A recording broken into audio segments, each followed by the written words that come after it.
Okay, I think we're live. Welcome everybody. It is 2 p.m. on Friday and the second business stream that I'm hosting. If you don't know, my name is Nic Haralambous. I'm an entrepreneur, an author, keynote speaker. I like to talk a lot, which you'll see today. Keet and I have known each other for, geez, I don't even know, maybe 10 years now. I forget. Tribe days. Yeah, that's 10 years. So since I moved to Cape Town 11 years ago, and I'll let Keet introduce himself. I want to do a little bit of what we would say in the real life events, housekeeping. Chat on the right. Thank you, Mike, my shirt. I do appreciate that. Chat is on the right. If you'd like to ask a question, please, there is an ask a question tab, or hit the plus sign in the chat and ask a question. Then it goes into the question section and we can all vote it up or vote it down. There is a poll up about whether you're raising funding right now. Keet and I will address that in lots of detail today. But otherwise, shoot your questions and Keet and I will try to address them. We're going to do a bit of a Q&A with Keet because, I mean, there's just so much stuff to get through. And then we'll start opening up for questions. So, Keet, why don't you do a quick introduction, who you are and what KnifeCap is? Okay, good. So I'm Keet van Zyl. I am a emancipated accountant, I guess, by profession, and I have a few other things under my belt. But basically, been in the finance game for all my life in various roles. And in about 2006-07, joined Mark Shuttleworth's Heavy Dragons Fund as an analyst. And the co-founder of Knife Capital, myself, Eben van Heerden, met each other. We worked there for about 4 years, and then spun essentially what became Knife out of HBD. Other partners, Andrea Bomet, Bob Skinstad, a few others joined us along the way, and we also set up operations in the UK, which is also a bit more focused on private equity and linked to a family office. But essentially, Knife Capital is venture capital is it depends on your definition of VC, but we're a funder of high growth entrepreneurs. We partner with them for the long haul and do some interesting stuff. So a venture capitalist in the South African sense of the word, I guess, is what we're known for.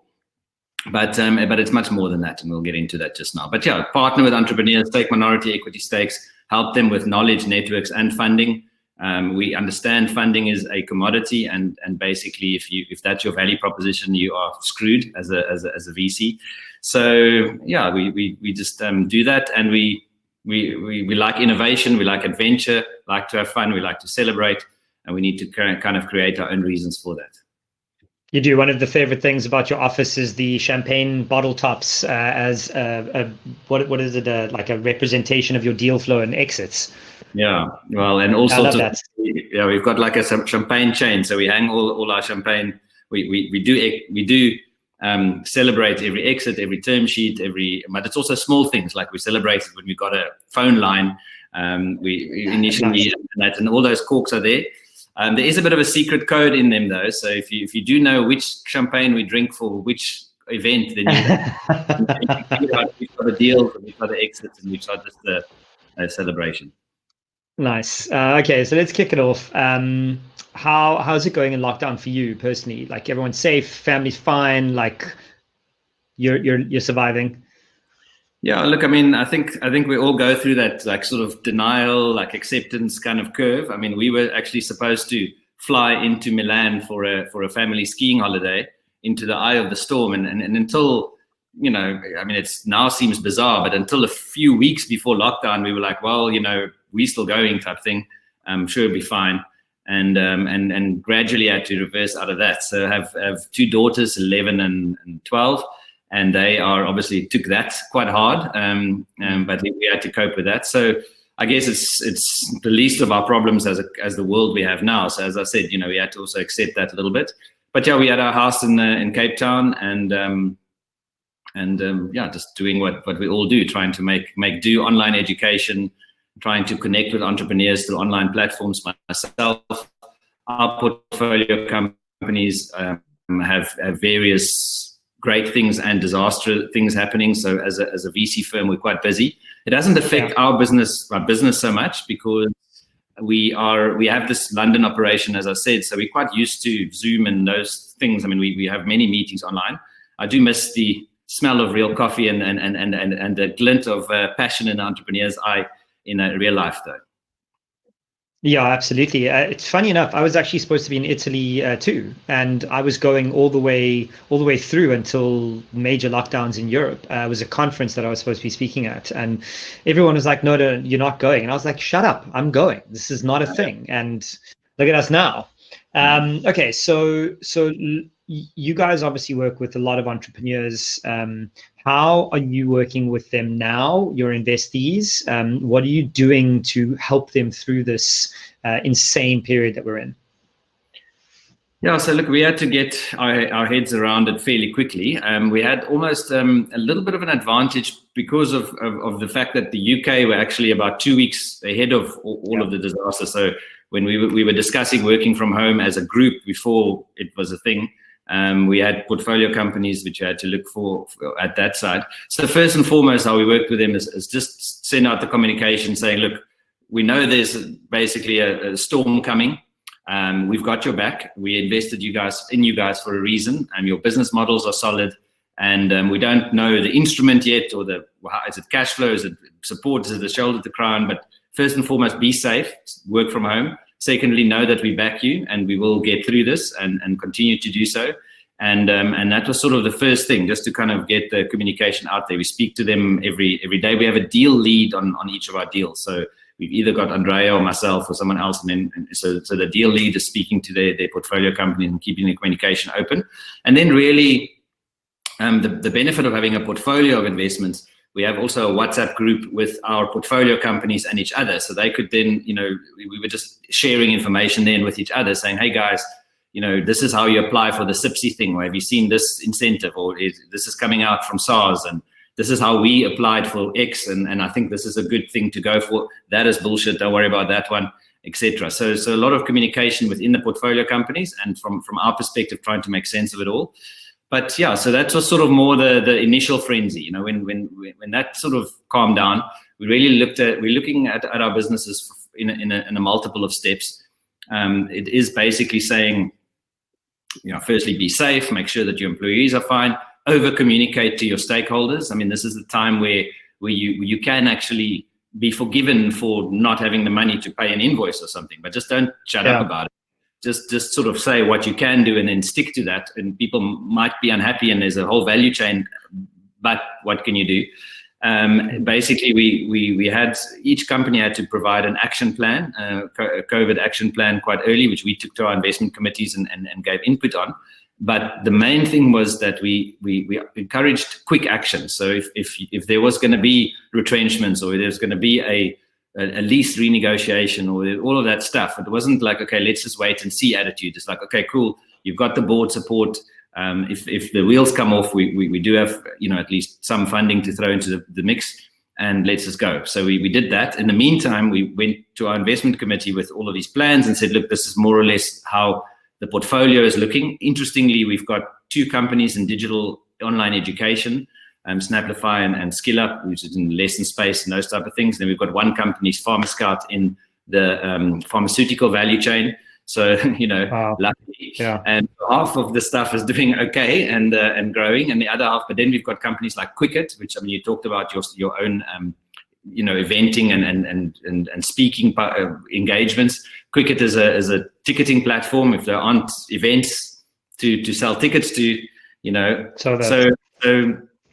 So there's those. Anyway, it's a mix of things. So we basically had to get our heads around what does it mean for us. And then each company had a tailored plan, In the meantime, we also had to balance what kind of money do we make available to our portfolio companies at what instrument? Because it's a bit unfair to use this window of opportunity, which is a terrible window of opportunity, to kind of grab more equity at a lower valuation on the one hand. But on the other hand, you've got investors that gave you money and expect a certain internal rate of return.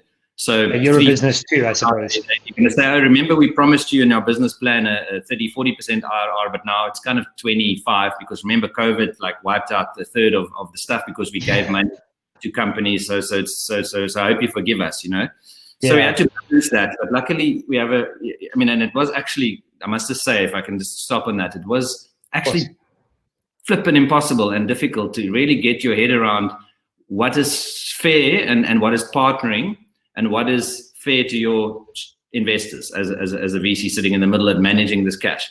But we came in not to go into too much detail on the instruments, but we basically, made a percentage of our portfolio that we still haven't invested available at a tiered sort of thing, to say to the companies, look, it's a 24-month instrument, and if you pay it back before December, with replacement funding, it's kind of like our opportunity cost of money is sort of just what it's lying at the bank at for. We wouldn't have invested that money in another company now to make us a return now, but next year that money is a bit more, opportunity cost of time is a bit more, and then in 2022, then we need to start seeing some real returns or convert into equity. Yeah, I mean, that was actually one of my questions. So it's an interesting approach. And I think too often entrepreneurs don't see VCs as businesses. They just see them as banks, private equity banks. But you have LPs and you've got performance targets and you got to make money too, but you're also trying to help entrepreneurs. And I think to jump back all the way to the beginning here, there is also a very subtle difference between venture capital in South Africa and venture capital globally. We just are different. We're a different country. And I've always found it frustrating that we treat VC in South Africa as we look at it in Silicon Valley, and it's not. They're not the same. We've got different needs in South Africa, and they're different entrepreneurs. We're at a different stage. There's different money. It's a different addressable market. So your VC version is more of a charitable VC compared to the SoftBank type of VC. So it's nice to hear that there are some VCs like yourself who are putting an olive branch out there, even though it's on terms. You're trying to keep your businesses afloat. I do want to ask, though, are there any businesses who haven't taken you up on the money and are like, cool, if we go under, we go under, screw it, that's just the name of the game? No, so our portfolio is not at risk at the moment of just again, I mean, this is not, I'm not there for saying it can't change. Like for instance, you have to take cricket as an example, not to pick on them. Sorry, James and the guys, but at some point people will go to Africa Burn again, and people will have wine tastings, and they'll go to events and go to. I mean, it has to happen. How long that period is that they can't. I mean, that is the decision. At some stage, we all need to say to each other, if we're still in this situation a year from now, saying, well. But on the other hand, it also is an opportunity. So two things I just want to, because we're digressing a bit, but two things I just want to hook onto what you mentioned is, a VC is also a business, So yes, think of us as a fintech business. People can invest in us. We take that money and we then, instead of having our products, are basically different entrepreneurial businesses, and one product is going to be very scalable and doing well. The other one is going to be a little bit more of a consulting type product, which is a bit more stable, but whatever. And that's our offering, and in the middle there's salaries, there's travel, there's rent and so forth. So one doesn't just magically create unicorns and that. And even if you do, that upside is usually shared by the team. It's not sort of the business that's becoming this massive business. So it's kind of like think of it as a financial manager. So, and actually maybe a good learning is the companies that we partner with or the entrepreneurs we invest in, we spend a lot of time to really let them also understand our business model, whether it's an accelerator or the VC side of things, so that they can know what we're after. There's no secret in terms of how and what we make money, but the more they can understand that, the better. Anyway, back to the portfolio companies. So we kind of looked at the funding and all the rest of it, but then we also said, look, we have to assume that, the whole new normal cliche, but we have to assume the next normal, and we have to go on the offense and do the unexpected as a business and all that kind of stuff. We have to reimagine all of these things. And yes, that is sort of traditional thinking, but we actually said, let's use this opportunity to go maybe, scenario plan the opposite of what you would expect. So if you're a VC, for instance, should you now hoard your cash to wait for those opportunities maybe that mythically is going to come? Should you say no to the portfolio companies, the pipeline deals you have now, just to say, look, we know your valuations are going to change in 6 months' time, so let's just play that game a bit? Or should you actually just go and invest? And should you wait on raising a next fund, or should you raise a next fund? Just maybe with a different flavor to it, maybe a little more towards, online collaboration tools and edtech and whatever. But so we spent quite a lot of time doing that for our business, but also for our portfolio businesses, to say, look, let's not go into hoarding and preserving and cutting mode only. Let's also go into what then, so you can't save yourself prosperity. We've seen making that mistake with some businesses where you just don't spend on marketing, don't do this, don't do that, and pretend that you're going to be a high growth business that's growing 40-50% year on year. It's not going to happen. Yeah, I love that thought experiment of let's see what the plan would look like if we do the opposite of what the world expects us to do. And for me, that right now, that is, everyone keeps saying, oh, the world is going to be different. Everything is going to change when we get out of lockdown. Honestly, people like what they like. I guarantee within 12 months, we're going to be handshaking, hugging, kissing on the cheek, just like we used to. I don't think things are going to fundamentally change as much as we believe. And I like to hear from a VC that you're looking at your businesses going, well, Cricket's going to sell tickets again. There are going to be concerts again. Their business isn't gone. We're not fundamentally changing the fabric of society. We're just shifting a few things that we used to do, and how do we respond accordingly? So I love that thinking. I want to jump to something you said that I really appreciated. You said that you guys, you had a COVID action plan for your business and for your investees. Talk me through that a little bit, because I think the people online are all business owners. What was in this action plan? How did that look? Okay, so I think one of the things that we looked at to say, okay, let's assume for all of our businesses, and this is just a thesis that we just immediately adopted, that this year's budget to, let's say, Feb 2021 is going to be delayed by 12 months. So that budget's only going to be achieved by Feb 2022. So let's just make that as an assumption and work from there to say we've now gone backwards a year.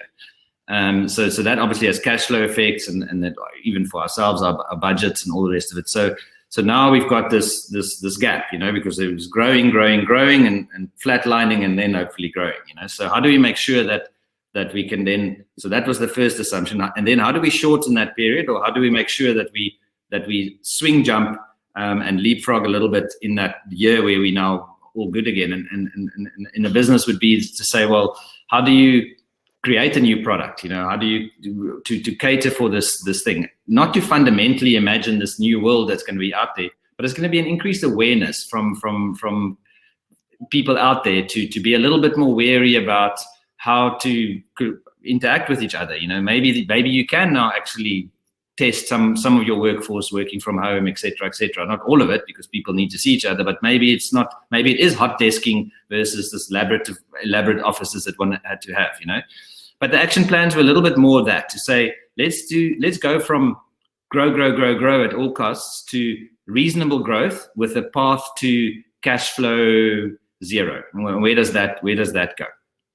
And then we said things are going to be delayed, whether it's funding plans, follow-on rounds, and all those things. Valuations are going to be impacted, so let's try and test by how much, and then basically look at optimizing runway, meaning like cash flow runway versus optimizing growth, just for now, so that we can, and there's a lot in those words, but just to say let's just do everything for runway and forego growth for a while, to lay the platform a little bit, re-click, and then make sure that next growth phase, which we don't even know what it looks like now, but at least get the basics right. And basics means, if you're going to retrench, get rid of not dead wood, but people that are maybe not clicking with the culture, or just use it to just cut the business into something amazing. And then, and as I said, last point was the offensive plan. So we asked the companies to not just come with a budget cuts, retrenchments, this plan, offensive plan, and going into growth. Cool, that makes sense. So the next question, I have strong opinions about this, but I would like to hear yours on the government funds available to small businesses. What do you think about these? Should entrepreneurs be giving them their attention, or is it a red herring? So supply and demand, let me start there. So how much money has been made available, and how much money is needed by small businesses to survive. So one can start with doing the mathematics to start forming an opinion on how well these things are going to work. Secondly, I think a lot of the programs are a little bit designed to just plug gaps and not necessarily strategically set up things, which is definitely needed. So I'm not knocking that. So I think I'm a little bit divided. Maybe not on the positive, in the positive corner. There's some things, and we've encouraged our companies to apply for them, and the ones that make sense. I mean, there are some things on Solidarity Fund and some incentives and so forth that you must put your hat in the ring, but don't expect to get anything. So don't hang your hat on that bailout. You know, don't say, okay, well, I'm sure by next month I will get something, because I've really heard some horror stories in the last 3 weeks, and I must say I'm disgusted. Dealing with, I have a morning coffee every morning with an entrepreneur. So my schedule was full when COVID started. I said, look, anyone who wants to meet with me, I'll chat. Not to be this guru on the mountain that give advice, just to have a chat. You know, more for my sanity than for entrepreneurs. And that gave me an opportunity to reach out to, I guess, different types of entrepreneurs. Not only the high growth, innovation driven technology entrepreneurs that I usually chat to. Just, you know, people involved in feminine hygiene and people involved in the supply chain with government and all the rest of it. And I actually learned that, you know, I think the first thing government must do is just pay the flipping SMEs the invoices which are in their system, which are 2 months late and 3 months late already. You know, like that would seriously. I mean, So you know, before you even think about like getting ahead of the curve, it's just sort of do the backlog. You know. And you know, there's one entrepreneur is for instance, he was applying for 100,000 rand, one of these very detailed little plan to get a one-page budget, and this is what he needs to. Otherwise, he's going to retrench. He's got 8 employees. Otherwise, he's going to have to retrench some. But he's got 240,000 rand, 2 invoices owed to him from Jan and Feb. It's like, okay, well, just pay that, and then he can actually survive. Yeah, that's brutal. I actually know of an critical, but not negative. You know, I think if you rely on that, it's a problem. I think also maybe in the intro, when you and I started chatting before we made this online, I was also saying, you know, there's also a lot of people, including ourselves, coming online and giving advice, and this is what you must do, and mentoring, and you know, have a coffee and all the rest of it. When entrepreneurs look at me and say, listen, I'm learning and I'm trying to strategize and be positive, but I'm worried about the 25th of April right now. I'm worried about looking at my employees in their eyes, the 50% salary cuts all of us need to take. All I actually really want now is just a check for some money. Like forget the knowledge in the networks right now. And I mean that is a problem. Yeah, that's the reality. But it's a systemic problem. It's actually not a COVID problem. We as a country do not support our SMEs to the extent that they need to be supported. I mean, it's the lifeblood of any economy. In our economy, we see this world entrepreneur as one thing, you know. So you never know. Are you talking about survivalist entrepreneurs? Are you talking about like unicorn creators? Are you just talking about biltong shops? Are you talking about, you know, spaza shops? Are you talking about AI for digital, for manufacturing in Data Profit, which has got Daimler Chrysler as clients, you know, and they all need different stimulus and support, and we just can't get our heads around this as a country. Yeah, I fully agree. So you're being very polite about these government funds. My first piece of advice is yes, apply, but forget that you've applied. The truth is, systemically, the government hasn't changed. It's still corrupt. They don't know how to distribute any kind of grant, whether it's individual grants, government grants, business grants. So you should act as if no one is going to help you, because the truth is no one is going to help you except for yourself. And with that, unfortunately, comes really aggressive things. One of my advisors in my last business, we had to retrench a couple of people. And he said, do me a favor, if you think you need to retrench 4 people, retrench 8. Cut deep, cut quick, and move on. Because the truth is, the short-term pain prevents the long-term destruction of your business. And I don't think enough entrepreneurs understand that. And now you need to have that killer gene to be an entrepreneur. Your business is going to survive, to continue to employ people. You need to make the hard decisions today. Yeah, I mean, I think, yes, I mean, rely on yourself. I mean, I see there's comments of questions about UIF and all these things. I mean, definitely, I mean, these things help. But don't rely on them, A, and B, also think about the opportunity cost of applying. You know, like all the creativity flows out of me when I walk into a government type building, or I look at one of those forms that ask me questions which I know no one's going to even look at this answer and it's irrelevant, etc., etc. So and it takes time, and it sucks positive energy. And should you is the 7,000 rand that you're going to get a month worth actually doing it? Like yes and no. Yeah. So I want to ask one of the questions from some of our audience. The most voted one so far, which I think is really poignant, is: do we need to adjust our strategy now when talking to potential investors? What's on their minds? How do we engage? And I think the first version of that question is: should you be approaching venture capitalist investors now at all? Look, yes, you should.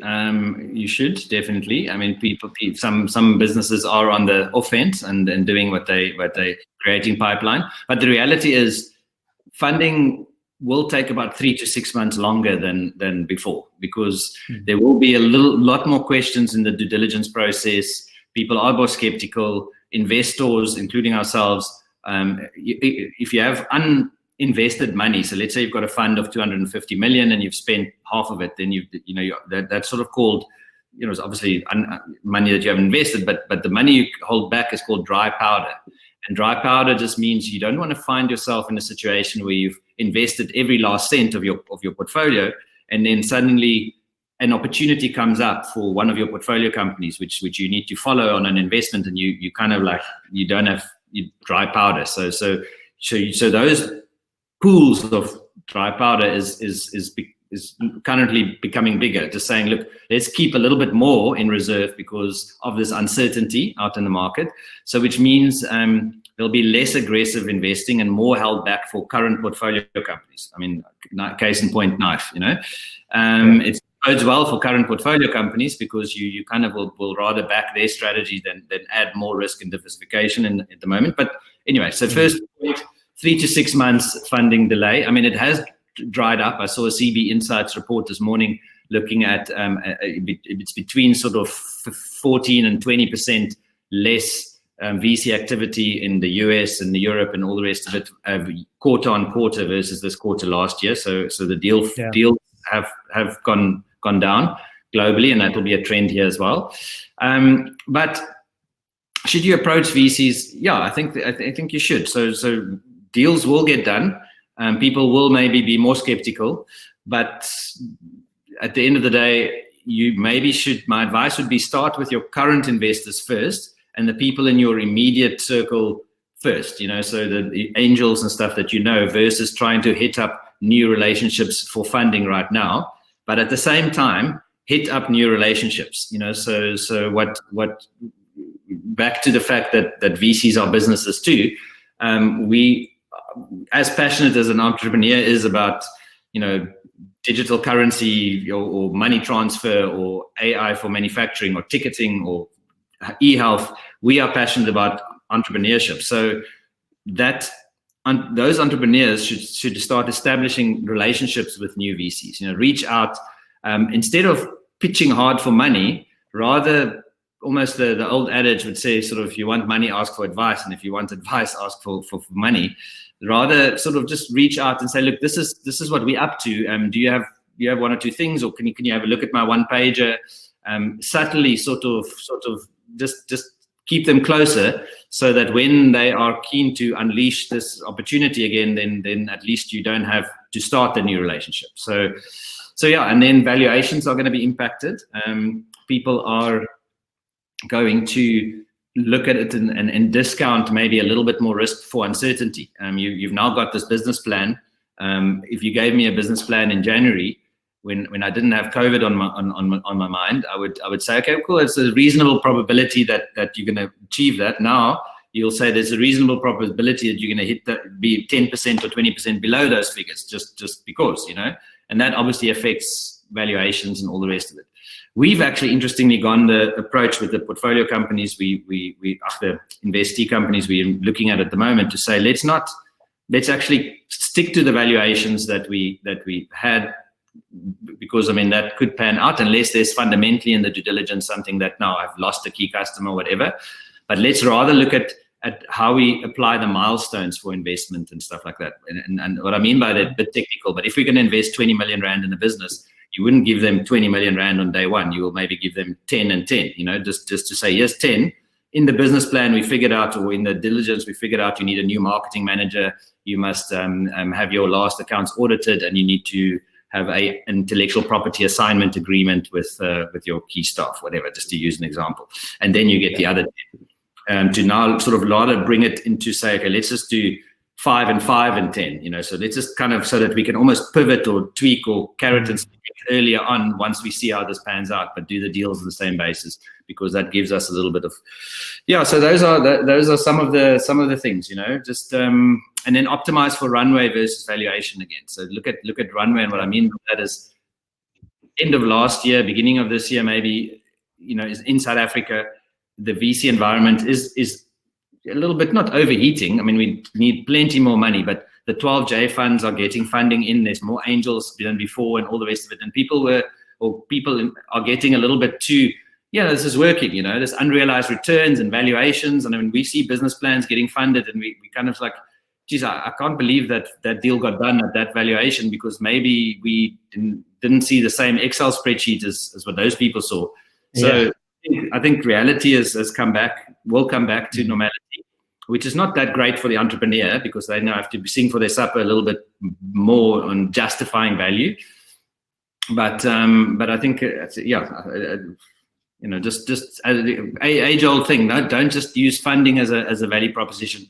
Maybe do a bit more homework on your funder and really ask them what are you going to bring to the table other than funding. So and then valuation starts not to matter as much, if you know what I'm saying. I'm not saying use your reputation to negotiate down, but if you're getting something other than money, then don't go for the highest valuation. That's what I'm saying. And you don't go for the highest term sheet, go for the value add.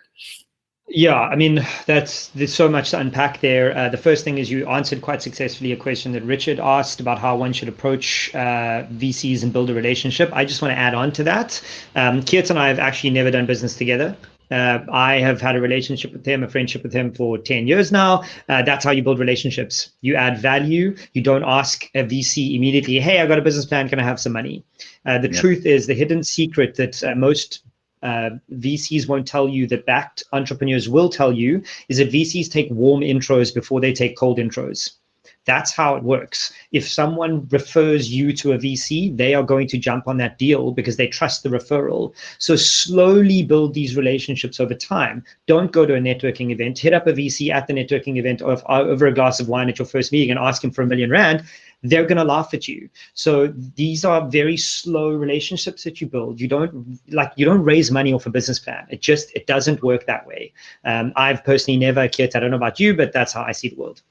No, that's exactly. So I'm not going to repeat what you said. I endorse it and second that 100%. But I think also maybe to add this little insight is VCs also want to be associated with successful entrepreneurs. And that doesn't necessarily mean invested in them, So when you have a feeling that this entrepreneur is going to be successful, even if they might not want your money, some of the guys that we see, here's a, and I'm not going to mention names, but these guys are going to definitely be on a roll. Let's go knock on their doors. I almost say if you are pitching to a VC and they're not pitching to you, you're doing it wrong. We have our finger on the pulse, and we have a good feeling on who's going to be successful. No, we're not always right, obviously, but that means those entrepreneurs, if they're going to have a massive exit, they could be our future LPs, our investors, and our angel investors that we co-invest with, and our deal flow. I mean, and again, we haven't done officially business together, Nick, but hey, Keet, I saw this interesting entrepreneur. I really think this one you should take a coffee with because they're onto something. That hint, and that goes into that network you're saying. But it's also just for that reason. I mean, we've got a few entrepreneurs that we've never done business with that have successfully exited because we just helped them here with a, check this term sheet for me. I mean, this investor wants to invest, or there's an exit thing. Who can I use as an exit advisor, or whatever the case may be. And people remember that, it's a very long game. And then, and never forget that the entrepreneurs have all the power and they talk, so the entrepreneurs know who they, they ask, and if someone says, I mean, and definitely not everyone's going to, we have definitely got one or two enemies out there as well, but on balance of power, I would like to think that we have added a lot of value to entrepreneurs outside of just our portfolio companies. That if someone does a reference check on Knife Capital, people will say, yeah, I mean, and that's the way it goes. And it goes with any co-investor. I mean, you guys can know maybe Sea Monster, Glenn Gillis. It's a business in the sort of AR kind of media virtual reality space, and also they were on our accelerator 5 years ago, and we've done many things with Glenn. It almost feels like they're a portfolio company, but they're not. We just refer deals and business and whatever, and it works. Yeah, and I mean, it's interesting, the timing of this conversation, obviously wrapped around the Custos and Havec conversation. And I mean, we don't want to get too deeply into that, but from a high level, I've pitched to VCs around the world in 10 different countries. I know entrepreneurs who've done the same. I've literally never seen a VC sue a startup unless they've done something criminal. So when you talk about due diligence on a VC, I think a lot of startups forget that they're interviewing the investors as much as the investors are interviewing them. And entrepreneurs hate it when I say this, but the truth is there is more than enough money to be raised. There are not enough good partners. And VCs feel the same about entrepreneurs. There are more than enough ideas in the world, but not enough good founders. So when you have something to offer, you need to lord it over that person, and you need to interview and do your due diligence on the VC as much as they're doing the due diligence on you. And that hasn't changed because of this pandemic or anything. That is just really good business sense. You can't be desperate and raise money. That's like problem number one when you're raising funding. Yeah, look, and optimize for the partnership. I mean, I think it almost takes, I mean, really, and we do feel like it. We live our brands. We will, the ones we invest in and the ones we like out there. It is like almost having. I see myself as a co-founder almost of some of these businesses without taking that title away from them. So therefore it is a partner that you're gaining. It really is, and it's a long 5, 6, 7 years that you're going for it. It's just not worth. No amount of money is worth getting the wrong partner. It's just not worth it. But yes, I mean, one says that people are desperate sometimes for cash flow and all the rest of it. But rather bootstrap a year longer and build the business. Maybe build a more of a lifestyle business versus this high growth zebra, unicorn, whatever animal you want to choose. But it's just not going to be fun doing it with the wrong people. Yeah, absolutely. So just a reminder for those online, there's some polls at the bottom. You can answer. You can ask us some questions. And Keet, let's go to one of the questions from Jason. I don't know how well positioned you are to answer this, but the question is, what are some ideas on how to collect outstanding invoices? You did mention about the government owing a lot of startups, but there's also this whole supply chain up and down. If you're in the middle, above you and below you, that if you don't get paid, you can't pay, and then it's just a cycle of mess. So what are your advice there? Collecting invoices. Yeah. Well, I think he or she who shouts the loudest get to the top of the pile. So never forget that. When people, if you don't bother them, they think, well, I'd rather pay this one of the entrepreneur that's emailed me like 3 times this week versus the other ones that seem quite happy that we don't pay them, but they pay them this month. I think be a little, so that's maybe one, be open around what maybe not that people bleeding heart society really actually care, but just maybe make people aware of the fact that this is a value chain, that you guys are connected to each other, and this is more or less where I fit into the value chain, and this is where you fit into the value chain, and these are some of the dominoes that will this value chain effect, you need to help me to help you. Maybe start negotiating the other way and say, listen, okay, even if you can't pay me in full, maybe here's a potential payment plan up front, versus so give people, so look, I mean, I know we're all in it together, and go through a partnership approach. You've been a client of mine for all these years. I want to continue that going, but please just kind of honesty bar, pay me what you can, and then or something like that. So I think it goes to communication, it goes to being creative, and then and then really it could also go to almost negotiating maybe discounts on future invoices or whatever. So there's quite a lot of, I must say, that COVID has brought out the best and the worst in humans, I must just say. So I don't know if I must be like give up on humanity or I must shed a tear in because I'm impressed. But people have the whole concept of paying it forward is you can play on that theme, so people actually, I think the default setting of someone has been doing business with you for years, or maybe not, should be to pay. If it comes to a government contract, that's a little bit kind of different, because there's no negotiation there. I think you just need to be on that, every morning, just email, CC everyone, just do all those ugly things to kind of be desperate, but do it and shout. But remember, shout loud, but not. Yeah. If you're in the value chain with partners, communicate. Be present. Yeah, be present. I think, shouting angrily and aggressively is not going to get you anywhere. But I agree with you. I think entrepreneurs often don't be quiet. Exactly. Entrepreneurs default more often to stepping back and, they'll pay me. They're nice people. They're not nice people. They're not going to pay you. Talk to them. Be open. Communicate with them. Don't ignore them, because they're your suppliers. Okay, we've got some more questions coming in here.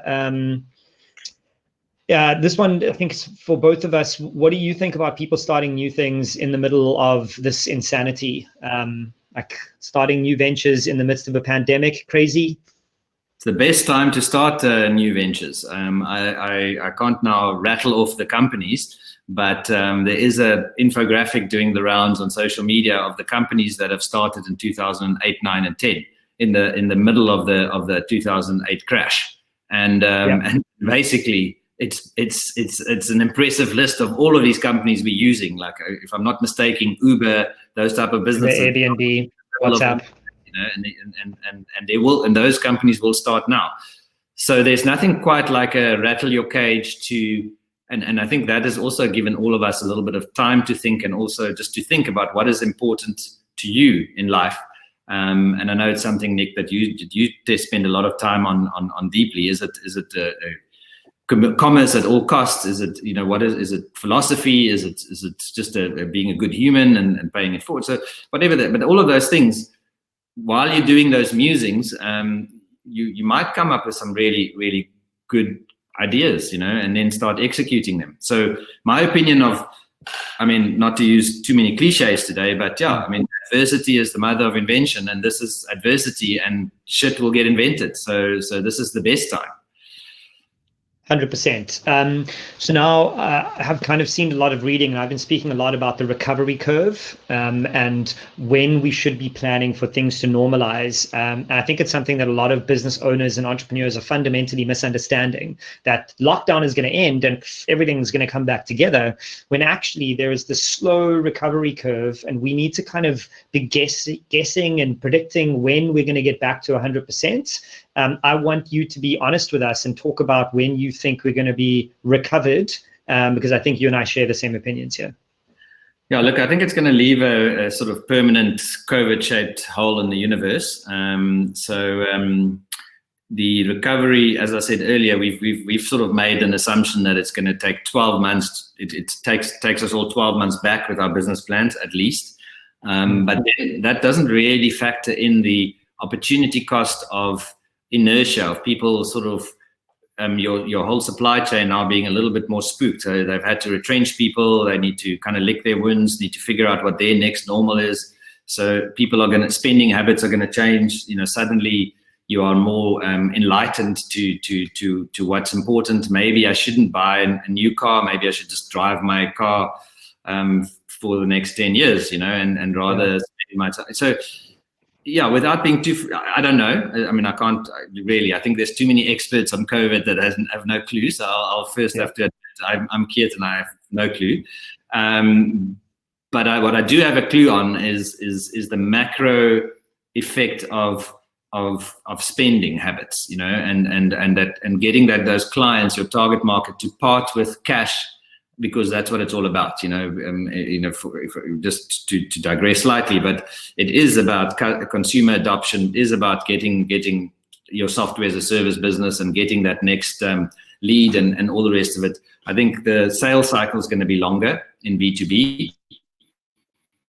In B2C, people are going to be really carefully think of what they spend their money on, which is good news and bad news. This depends what if in the thing that people are going to spend their money on, like online education. I think this is put that industry a step forward, because people are going to say, hang on, as much as I hate homeschooling right now, there's definitely a lot more resources than I thought available to my kids, and so forth. So and myself. So to answer your question directly, think of us going at least a year back, but then think about the fact that it's going to be a slower growth than before, because there's going to be skepticism in B2B and more careful spending in B2C, because people just don't have that much money anymore, disposable cash.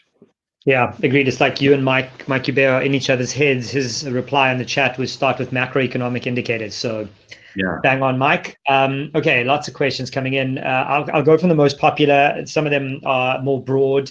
Do you see value in accelerator programs? I think you're a bit biased, but go ahead.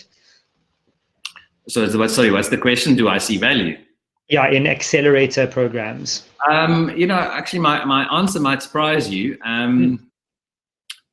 Yes and no. I mean, but I think one has to be very skeptical of accelerator programs and what you want to get out of it. And that is not to say they are necessarily, or be skeptical of ones that are too much of a.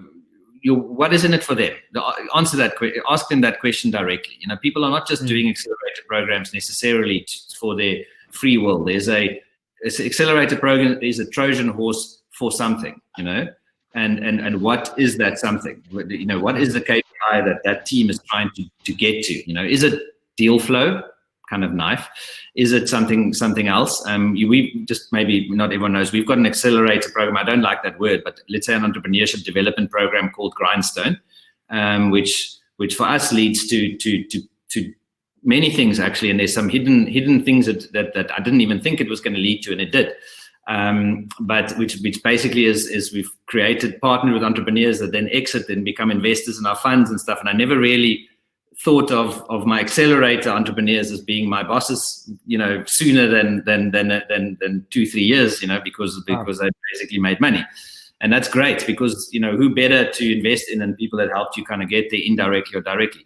But I think it's the fit. So not to make it's just the fit. So even in our programs, we get entrepreneurs that get not as much out of it because they don't use the platforms there. I mean, an accelerator program generally connect you to people, throw a lot of breadcrumbs out there, have some interesting things, have some content and stuff. But it's actually not so much about the content, and it's about doing something with it. I mean, you mentioned Mike Joubert, who's on this chat. Hi, Mike.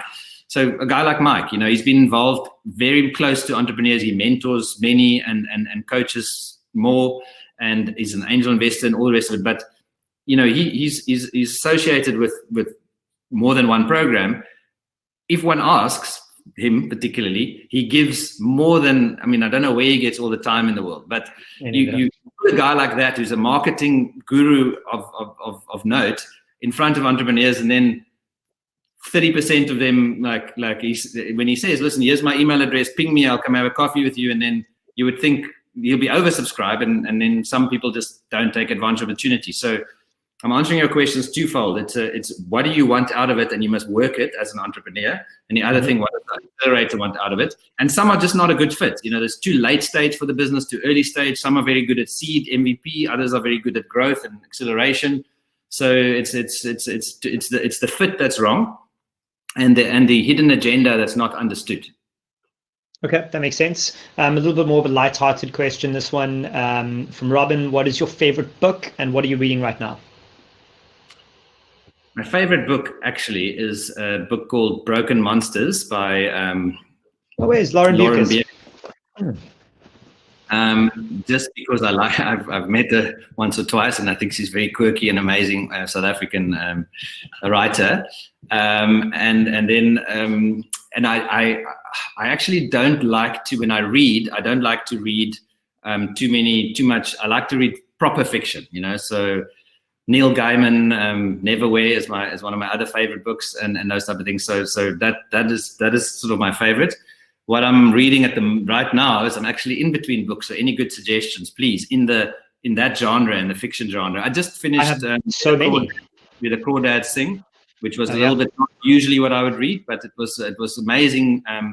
The writing was amazing. But yeah, so I like to escape when I read it. It must be. But yeah, Broken Monsters. If you haven't read it, support a South African writer, and it's flipping amazing. So I'm actually reading Lauren's latest book, Afterland. Yes. Came out last week. So that's on my reading list. I'm reading The Art of War again. I decided when better than right now to reread that. And funnily enough, my favorite book is along similar lines of yours. It's called The Three Body Problem. It's from a Chinese author. It absolutely rewired my brain. People often ask me about business books and how they change my world, and they don't. Business books don't change anything about me. I read to fundamentally change the way I think about the world, and I don't get that from business books. I get that from thinking about where the world might be. I think the problem with business books, in general, and I really some have really kind of good insights and interesting reading, but you can almost figure the whole plot out with the title. You know, like Who Moved My Cheese? Okay, there's this mouse called Scurry, and there's one called Lazy or whatever. And you can almost it's the book. You know, good to great. So good is the enemy of great. So if you're good enough, you're not going to ever get it next. Yeah.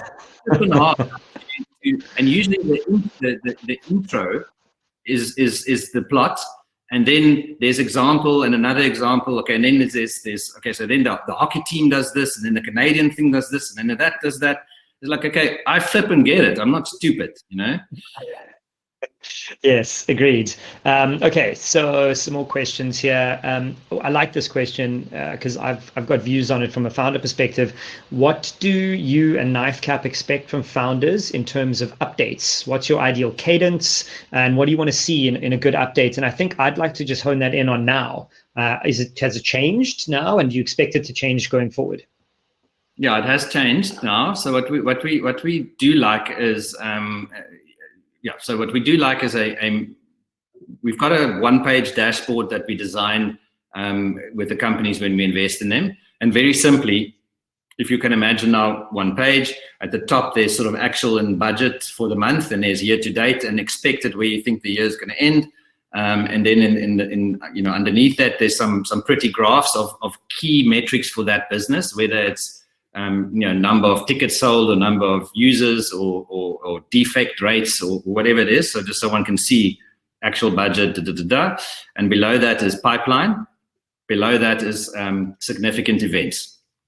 So, and there's 5 bullet points that you must fill in. So that's all we need on a monthly basis, and obviously the management accounts and stuff, but that's on different basis that we look at. So on a monthly basis, significant events and an update on cash flow, runway, and business metrics. And significant events could be anything, like lost my marketing manager and she was amazing, or massive award won at the World Economic Forum, or big pipeline deal or whatever. And then we need to see what's in. So that's sort of on the one hand. A nice narrative around that we like. So what do we like to have? An email with a narrative saying, hey guys, this is what's happening. This is where we see the business at the moment. This is a temperature check. See attached the one pager, and the management accounts go into the system. But then also with each of our businesses, we have a WhatsApp group, with the key leadership team of each group and the key people from Knife, the key partners, well, all of the sort of us.